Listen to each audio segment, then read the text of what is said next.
What's up everyone, welcome back for more good vibes video games and everything Hogwarts Legacy. So for this video specifically, I wanted to do something fun leading up to the game's release. I wanted to get resorted into a Hogwarts house. So pretty much I took this test years ago initially, and I was originally sorted into Hufflepuff.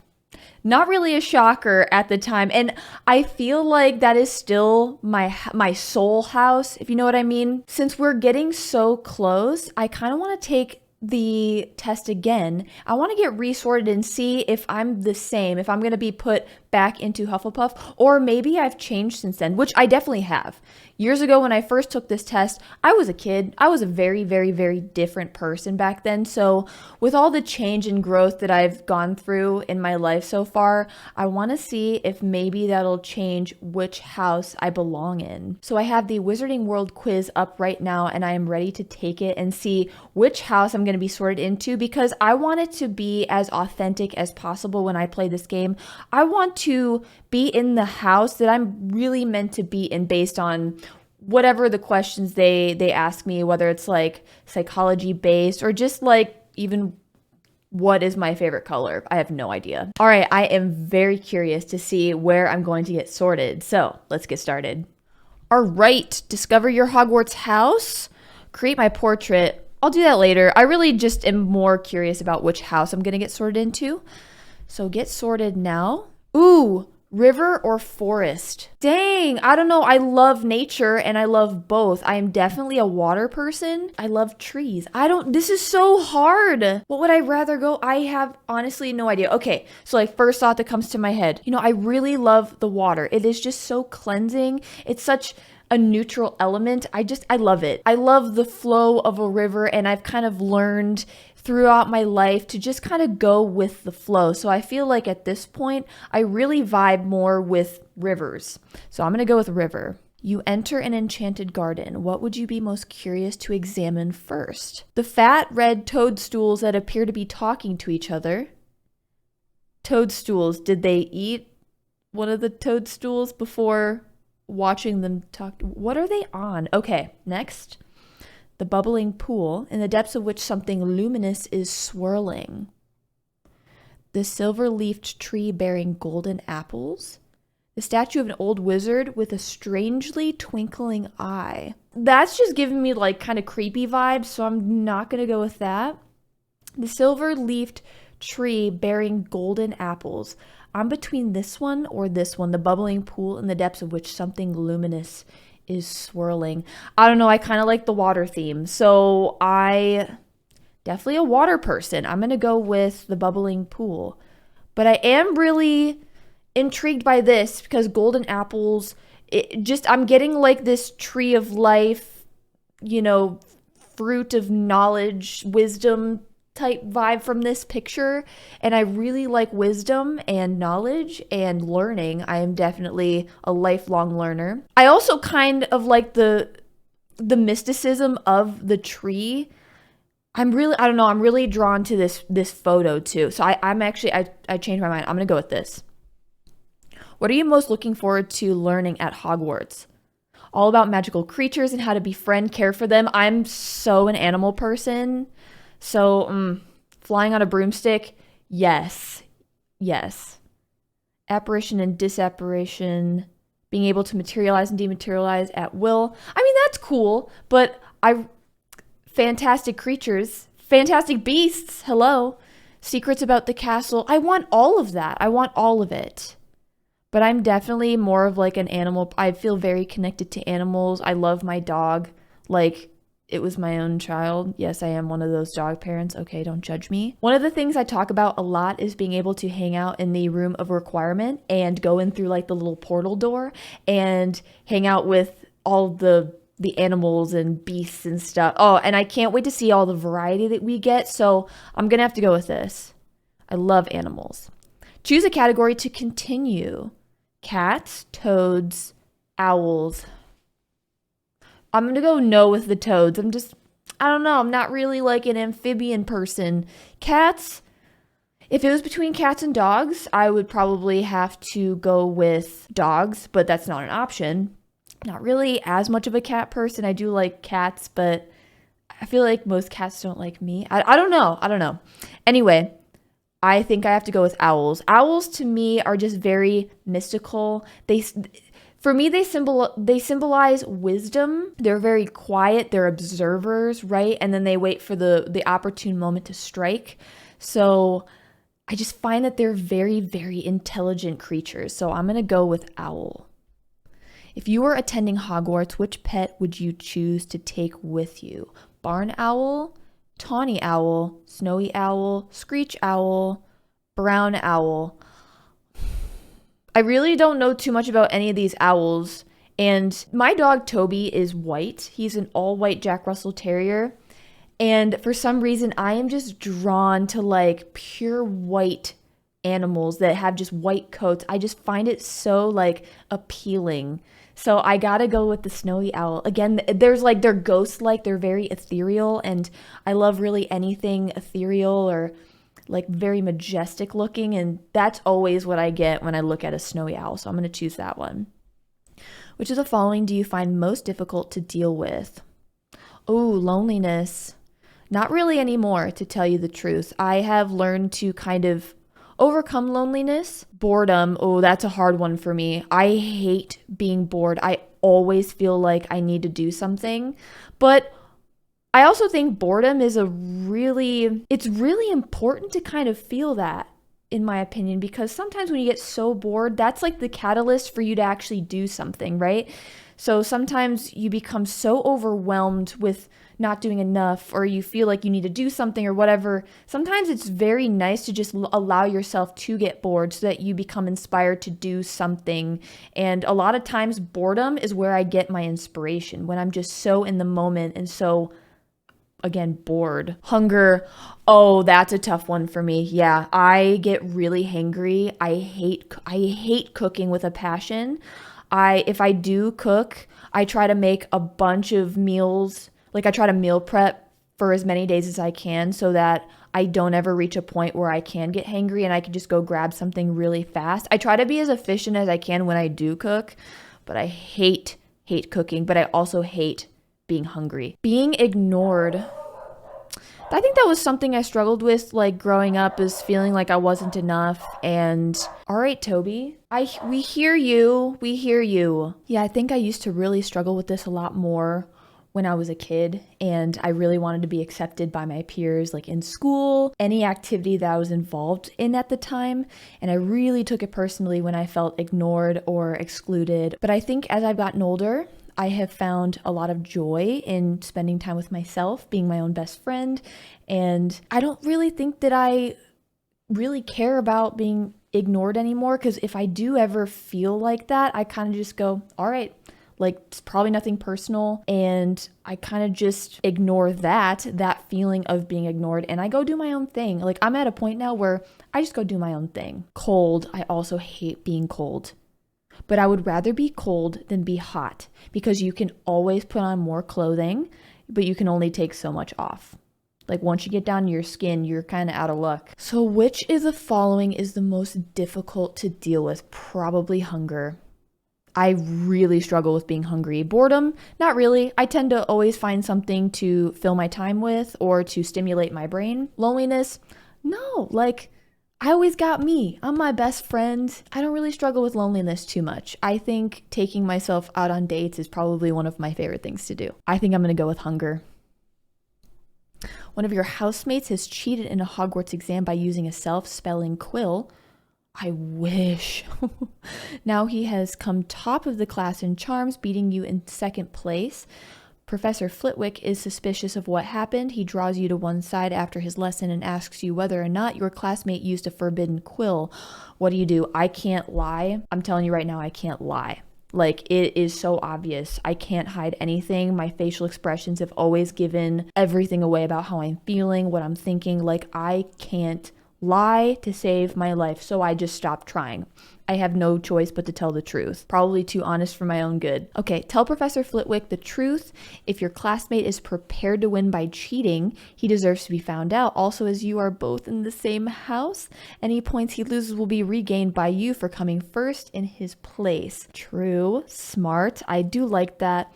I'm all about honesty and being truthful. That's kind of my value. That's my ethics, my morals. I'm very, very honest. I also appreciate people who are extremely honest with me. I would much rather someone be straight up and brutally honest with me than kind of dance around things and allow me to mess up or continue to say something that I shouldn't. Like, I'd rather someone be upfront with me, always. You would not wait to be asked to tell Professor Flitwick the truth. If you knew that somebody was using a forbidden quill, you would tell the teacher before the exam started. I don't know about that. Lie and say you don't know. I can't lie. There's just already no. Tell Professor Flitwick that he ought to ask your classmate and resolve to tell your classmate that if he doesn't tell the truth, you will. I actually am leaning more towards this because I want to allow the person the opportunity to kind of step up and tell the truth themselves. And then if not, then I would probably be honest if I was asked, did this person cheat? Then I would be honest. But I would want to give the person who was cheating the opportunity to make things right. I think I'll go with this. Which of the following would you most hate people to call you? Ignorant, selfish, ordinary, cowardly? That's hard. I mean, I don't really care if people think I'm ignorant because I know I'm not. So that's something where if somebody thought that about me, I'd just be like, well, then you don't really know me then, or you're just making assumptions. So I would kind of ignore it anyway. Selfish. I do struggle with that. I don't like coming off as selfish. I like coming off as being a very giving, loving person. So when I feel like somebody interprets my actions as being selfish, I actually do get very defensive about that. And that's something I do try to correct. Now, this is a lot of self-reflection. I really don't like being perceived as selfish. Ordinary. I have no problem with being ordinary. I think there's beauty in being ordinary, frankly. Cowardly. I'm just going to be honest. I don't think anyone would think I'm fearful at all. Like, I will often actually stick my foot in my mouth when I am trying to stand up for something, not out of fear. It's to stand up for something that I believe to be right. I actually don't find myself to be cowardly at all. So I would have to go with selfish. I really don't like being perceived as selfish because that's something I don't want to be. I do not want to be selfish. I like feeling like I'm giving. Ooh, white or black? I'm always attracted more to the light, I think. Definitely, yes. Ooh, I'm actually kind of nervous. The sorting hat is ready to make its decision. Oh my god, yes, okay. Low-key was super nervous about this. I was actually hoping that I would get placed in Hufflepuff again. I just knew deep down in my heart of hearts, in my soul, in my gut, there was the whole time before I decided to take this test again and during it, there was every part of me, every cell in my body was like hoping that I would be placed into Hufflepuff again because I truly feel like that's where I would belong. Welcome to Hufflepuff. You probably know that some of the Hufflepuff's most renowned members include Nymphadora Tonks, Cedric Diggory, but did you know that Hufflepuff's house ghost, the Fat Friar, still resents the fact that he was never made a cardinal, or that Hufflepuff has produced the fewest dark wizards of any house at Hogwarts? Represent. I just feel like it's because we're like too friendly and accepting, and maybe we can be considered pushovers. I don't know. I would definitely have considered myself a pushover at one point. Now, not so much. I feel like I can tell when I'm being taken advantage of, but I would never burn bridges. I would just simply walk away and go invest my time in something that is a little bit more productive. But then going back to like the whole anti-hunger thing, I hate being hungry. And I think it's funny with the house ghost, like that would be me. That is my mascot. That is who I am inside. Oh, I'm so excited. Oh, let's keep going and do the Patronus and the wand. That just made my whole freaking day. I am so happy that I was placed back in Hufflepuff where I truly feel like I belong, and that is how I'm going to start with Hogwarts Legacy. I'm just going to go right in there and just be sorted into that house. I'm so excited. Hufflepuff represent. Type something in the chat. Say hi in the chat if you are also a fellow Hufflepuff. High fives all around if you are. I love this house. There's just something about it. It just good energy all around. That's what I feel when I think of a Hufflepuff. And the Sorting Hat has spoken, and you're not alone. 15,720 people, fellow Hufflepuffs, have been sorted into this loyal.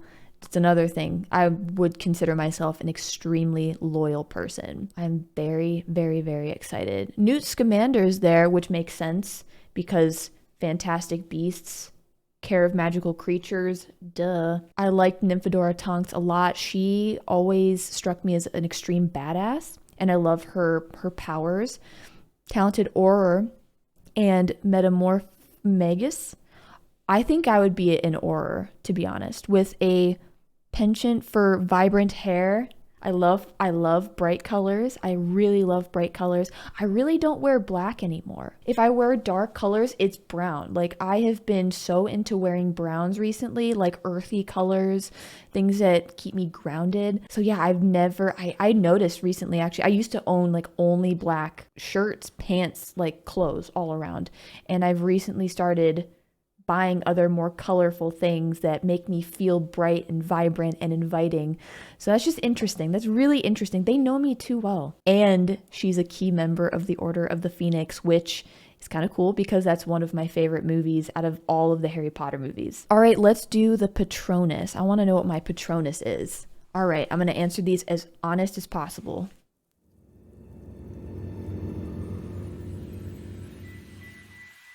The Patronus is a kind of positive force, a projection of the very things that the Dementor feeds upon.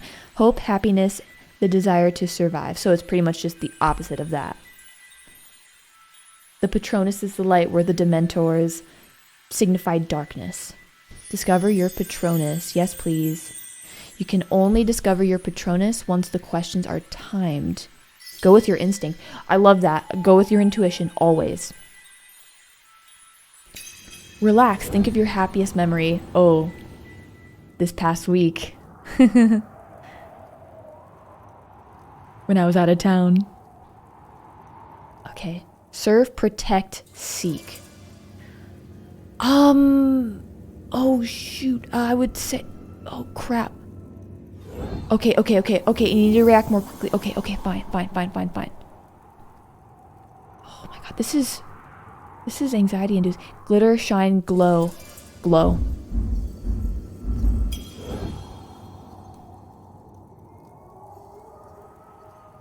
Can I go back and answer the first one again? Bright, shadow, bright.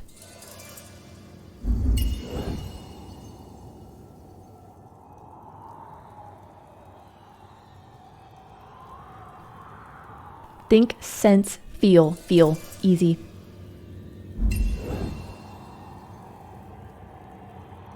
I would consider myself extremely empathetic. Sometimes to a fault. You're close to a Patronus, something taking form. I'm so excited. I've never done this one before. Forever.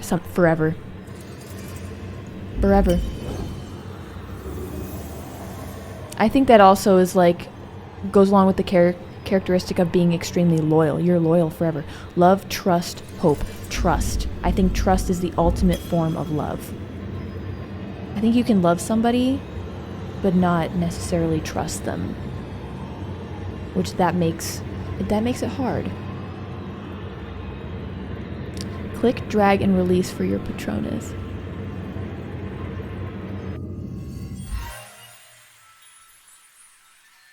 Oh my god! I'm actually really, really happy about that. That's so cute, and they're so cute. I'm a rabbit. I could see it. Really like energetic, really fast, bouncing around all over the place. But then when they're still, they're still. You know what I mean? When they're just sitting there in the grass, you really can't even see them until you're close enough to, unless you're like right on top of them. All right, let's go back. I want to find out what my wand is now. Okay, let's do wand.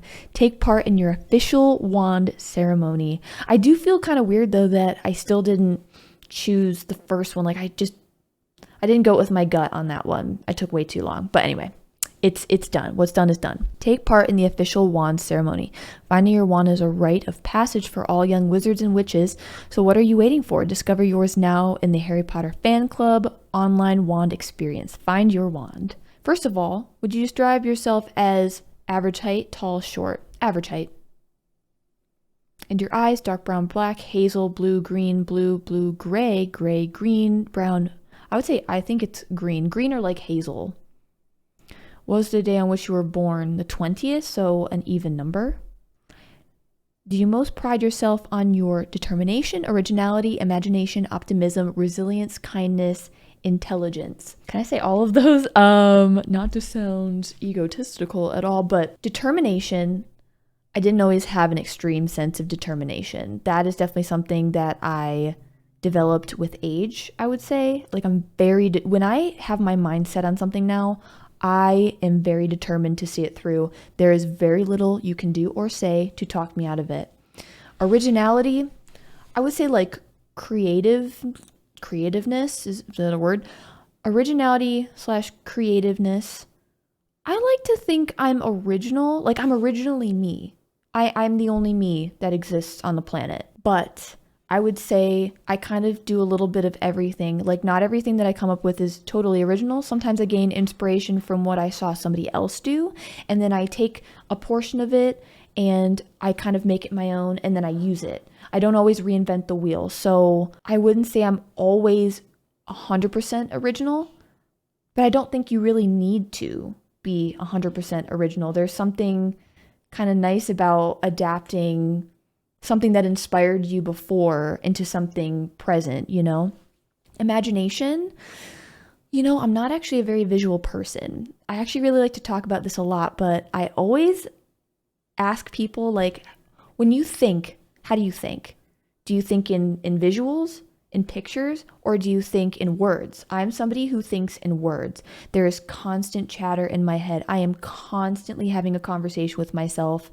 I definitely think in full-blown sentences. That's where a lot of my inspiration comes from, where I feel like imagination, when I think of imagination, I think of like visuals, pictures. So I would have to say maybe not totally imaginative. I just associate imagination with visuals, and I don't really see a lot of visuals. Very, very rarely, and at very specific times will I like envision something in my head where I can actually physically see it in my mind's eye. It doesn't happen very often. I more often think in words. Optimism, I would say I am a pretty optimistic person. Not always. I wish I was always optimistic, but I am optimistic that even when I have down days and I am a little bit more pessimistic, that there's another good day right around the corner. So I guess I am optimistic. Yeah, I mean, knowing me, I'm not always optimistic, not all the time. But when I am optimistic, I do pride myself on being optimistic, and I pride myself on helping other people find optimism in their lives. Resilience, I am definitely more resilient now than I ever did. And I do thank content creation and YouTube for that. And I honestly thank a lot of haters for that too, because without, negative comments, people objectifying me, people kind of misinterpreting and being mean to me online, I think that has helped me build a resilience that I didn't have before, where I used to read nasty comments and it used to really tear at me inside and really put me in a bad mood, in a bad way for the rest of the day. But then I knew I was faced with two options, right? If I wanted to proceed with YouTube, I could A, let all those comments get to me and eventually burn out and quit because I couldn't take it anymore, or I could look at all these comments, realize that it's not personal. They're talking to this person that they think they know through a screen. They're not talking about me because they don't know me. So that helped me build a resilience, because I learned not to really take things personally because I know who I am. And that's really all that matters. I do find that I am always kind. That is something that I pride myself on. I'm not always nice. Like if you cut me off on the highway, I will flip you the finger. I will. Okay? Not always proud of it, but I will. But when it all comes down to it, I will always be kind. I will always do things for other people. I will go out of my way to help. I will go out of my way to be kind, to try to encourage people. That is always, always something that I do. I am always kind. I'm not always nice because I also think niceness comes from a place of wanting something to happen your way. So you're like nice to people, or you're nice in a certain situation because you want it to go your way, where kindness is more of like a way of being instead of how you're acting in that moment. So yeah, I would say I'm always trying to be kind. I'm always kind. If you came to me and absolutely needed help or wanted information or just needed somebody to talk to, I will always be there. Mostly because going back to the imagination and words, and I love talking, so I'm always down to talk about anything, life, the universe, video games, books, movies, like all of that. I pride myself on intelligence. I'm not always the brightest crayon in the box, okay? So I don't always pride myself on being super intelligent. I would say I'm like book smart, but I'm not always street smart. So like that's just already a no-go. So I'm gonna go with kindness. Traveling alone down a deserted road, you reach a crossroad. Do you continue? Left towards the sea, right towards the castle, ahead towards the forest. No to the forest, because that kind of creeps me out a little bit. Right towards the castle. I love a castle. I love the castle, especially the Hogwarts castle. Like, come on. I am definitely a water person, though. Going back to earlier in the video, I am definitely a water person. If my Patronus is a rabbit, I feel like rabbits tend to reside in the forest. Well, I mean, as long as it's not like the forbidden forest and it's not super creepy and haunted and stuff, I do find solace in hiking in nature, hiking in the forest. You know what? I think I just changed my mind. I think I'm going to go in towards the forest. Do you most fear fire? No. Small spaces? No. I find comfort in small, cozy spaces. Darkness? I'm afraid of the dark. Isolation? No, not really. Not anymore. Heights? Definitely not. I was a freak. I loved the high dive as a child. I'd just be doing swan dives off the high dive into the pool. So I think I'm going to go with darkness. I am terrified of the dark. But if they had baby dolls in here, no brainer for me. I hate baby dolls. My like number one greatest fear. In a chest of magical artifacts, which would you choose? Silver dagger, golden key, dusty bottle, ornate mirror, glittering jewel, black glove, bound scroll. Silver dagger, no. Golden key, I would be curious to know where the key leads. So I am kind of going more towards that. Ornate mirror, no. Dusty bottle, no.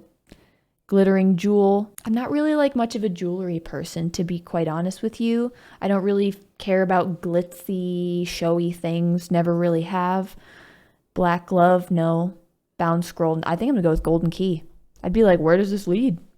Ooh. Ash wood with a phoenix core, 12 1/4 inches, and slightly yielding flexibility. Ash wood. Oh my god, I'm so excited to read this. Phoenix core, that's awesome. I love that it's a phoenix core. Okay, let's read this. The ash wand cleaves to its one true master, loyalty, and ought not to be passed on or gifted from the original owner because it will lose power and skill. This tendency is extreme if the core is of unicorn.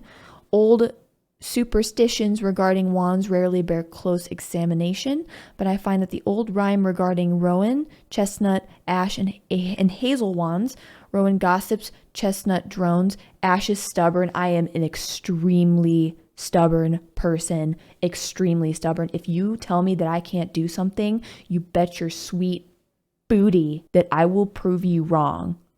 Or I will die trying. I'm not even kidding you. Those witches and wizards best suited to ash wands are not, in my experience, lightly swayed from their beliefs or purposes. I would agree with that. I am kind of like that. But I am open to all perspectives. I will always hear every side of the story before I come to a conclusion. However, the brash or overconfident witch or wizard who often insists on trying wands of this prestigious wood will be disappointed by its effects. The ideal owner may be stubborn and will certainly be courageous, but never crass or arrogant. I don't think I'm arrogant at all. I do not like to be the center of attention. I do not think I'm a know-it-all. Actually, I know I'm not. And I don't want to ever be a know-it-all because I don't think I ever want to know it all. That means that I can't learn anymore. That means I have nowhere else to go. That means I have no growth left. And that's not what life is about. Life is about growth, experience, and learning who you are and continuing to learn and develop who you are. Welcome to my TED Talk. This is the rarest core type. Cool. I love being rare. I love being like, yes, like not like everybody else. I really do like to be different. Phoenix feathers are capable of the greatest range of magic, though they may take longer than either unicorn or dragon cores to reveal this. They show the most initiative, sometimes acting of their own accord, a quality that many witches and wizards dislike. Wait, what? They show the most initiative, sometimes acting of their own accord. I definitely do that. I will definitely go against the grain if it's something that I agree with or I really feel deep down inside is right. A quality that many witches and wizards dislike. I would kind of agree with that. I am a bit headstrong and will do what I think is right, even if other people want me to do something else. For example, when I started streaming, a lot of people were like, why are you wasting your time playing video games all day, streaming to nobody? But I did it anyway. Phoenix feather wands are always the pickiest when it comes to potential owners. I am very picky. For the creature from which they are taken is one of the most independent and detached in the world. These wands are the hardest to tame and personalize, and their allegiance is usually hard won. I think this wand is absolutely me to a T. So I wonder what the length represents. 12 1/4 inches. Most wands will be in the range of between 9 and 14 inches, while I have sold extremely short wands 8 inches and under, and very long wands over 15 inches.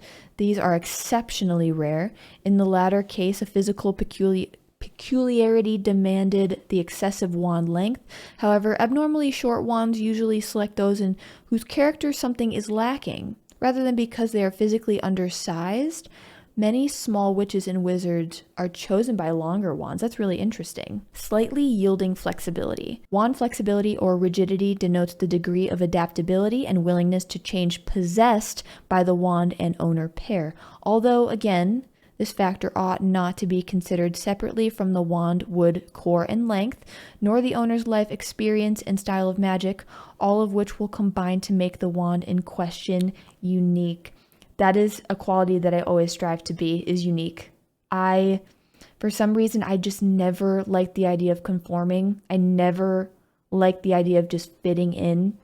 I used to when I was a kid, but then I realized that there is so much strength in kind of standing on your own, kind of being your own person, not really giving a crap about what other people think, and just being different. I think there is so much beauty in being different, being creative, because then you allow yourself the creative freedom to just be, and create whatever the heck you want. It's just, I could go on about this forever. And I would say the degree of adaptability and willingness to change. That is 100% me. I am very adaptable in any situation. I can adapt in most social situations, even though I would consider myself an introvert. I can adapt very, very, very easily in most situations, like 99% of situations. And then willingness to change. Yes, I am stubborn, but if I am talking with somebody and they are trying to like argue their point or debating or something, if I feel like their points make sense and almost kind of prove my points wrong, I will switch. I will switch my belief system. I am not that prideful. I will definitely own up when I am incorrect. I will try to make amends, and I will change my stance on things if I feel like that is what's necessary in the moment. I think change is a part of the human experience. I think it is so incredibly important to change who you are as you evolve as a person. So I am always looking for the next thing. I am actually always looking for situations that will encourage change in me. I think change is so beautiful. I know I used to be like this, and I know a lot of people are like this. They are so afraid of change. They hate it. And I used to hate it. And I used to resist it all the time, but I found there was more unhappiness in resisting change instead of just going with that change and just flowing with the river, just going with the flow. There's so much more power and courage in just throwing your hands up and just kind of going with the flow wherever life takes you. This is so like beautifully poetic to me and who I feel like I am at this point in my life. I love this. I love these deep dives into my own psychology, my own soul, my own philosophy. So I'm really, really glad I did this. So to recap, I have been placed back into Hufflepuff where I truly think I belong. So I haven't really changed too much in that aspect, but I'm very happy about that. That is truly where I belong. And I also think that yellow is such a bright, happy color, along with orange. Like, it reminds me of the sunsets, which are just so beautiful to me. I really like the fact that my Patronus is a brown hare. I think rabbits are so like majestic. They're so cute. I think they are associated with kindness, but they also can be very, very still and invisible when they want to be. And I think that that's a really cool quality. And I love the fact that I now know what kind of wand I get. That is just so cool to me. Portrait maker. Ooh, oh, I get it. Definitely think that's me. I am pale AF. So I feel like that's more me. My eyebrows do be bushy when I don't take care of them. I love these like doughy eyes though with anything. Well, no, I gotta look for something with long eyelashes because I have extremely long eyelashes. I do that. I have green eyes, noses. Actually, I feel like that one is kind of me. Yeah, I do like that. My nose does get very, very, very red. And I think that that's kind of depicted here. Very accurate. I love smiling. I smile all the time. I smile at anybody at any time. I don't care who you are, what you're doing. I'm always smiling. And I like big, toothy smiles. Ooh, hair. I love that. I am a sucker for a braid. I love braids. There's just something about that hairstyle. It just speaks to me. That's also really cool. I wish my hair was this voluminous, but it's not. It's more like this all the time, just flat and boring. So when I do something, I tend to wear braids.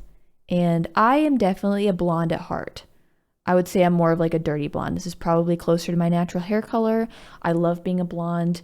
I have dyed my hair brown and various colors in the past, but that's always because I'm going through a crisis in my life and I need some sort of sense of control back, so I'll change my hair color. But in my soul, I am a blonde. I don't know why. When I see myself with blonde hair in photos, I'm like, that's me. That's who I am. Ooh, I love clothing. I love fashion, but I kind of want to go Hufflepuff. And I like the sporty vibe of that too. So I'm going to go with Hufflepuff because Team Hufflepuff represent. Yes, Hufflepuff with the scarf. We got to go with the scarf. What's this? Ooh, like a staff like Gandalf. Well, I just got my wand, so I feel like we should get our wand. I love that. I actually really like that a lot. Oh my gosh, no to the toad. Sorry. Rat. I'm not really a big rodent person either.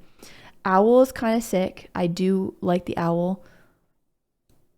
No. I'm between this, because I just think that that is absolutely adorable, or the owl. But I think I'm going to go with this. For some reason, I'm very drawn to that adorable little creature. All right, we got to go full Hufflepuff pride here. We're going Hufflepuff. I don't really want any of these backgrounds, so I'm good with that. No. Ooh, we can choose a new frame. No, definitely not. No, I do like that one. Very simple. I do like that one though too. Very simple. You know what? I kind of like the contrast of the black border with the yellow, and then it also accents with the black in the Hufflepuff banner in the background. So I really like this. So complete portrait. Save and exit. Ah, that's me. All right, guys, that is where I'm going to conclude this video. I really hope you guys enjoyed this. I hope it was insightful. I hope it inspires you to go maybe take this test for yourself, see where you're going to get placed, what your Patronus is, and what your wand would be. I love self-reflecting. I feel like there's so much wisdom in being able to self-reflect and look at yourself in an objective standpoint. You not only learn like who you are and what you want out of life, but I think it's so fun to like have this newfound relationship with yourself, this newfound understanding of who you are. It's such a beautiful thing. And I think that also gave me a lot of insight too. Like through this quiz, I did learn a lot more about myself, and I was able to kind of even explain in words why I am who I am, why my values are the way that they are. It also helps me determine my goals going forward too. But it makes me very proud to be who I am and to be able to see it in front of me physically as like this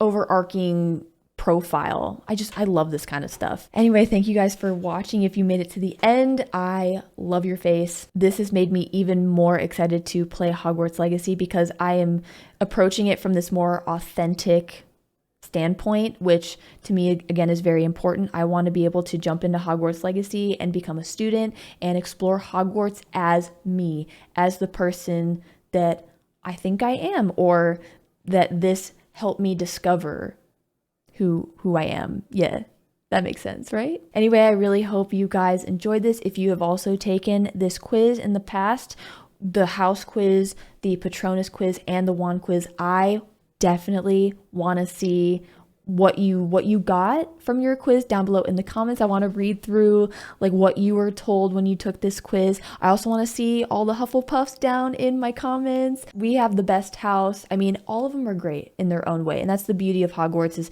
you have all these people from different backgrounds coming together, creating one community. And I feel like that to me is what Hogwarts and Harry Potter represents, is community. I am very, very, very proud to be a Hufflepuff. Alrighty guys, I'm gonna hop off for the night. Thank you so much. Again, like this video if you guys are also looking forward to Hogwarts Legacy. If you're looking forward to Hogwarts Legacy content like Let's Plays and just general news and stuff and hype and whatnot, make sure to like, subscribe, and click that bell button on the channel to get notified for all videos. Also, while you're here, make sure to check out all the links down below in the description. Hope you guys have an amazing rest of your day, and I'll see you next time.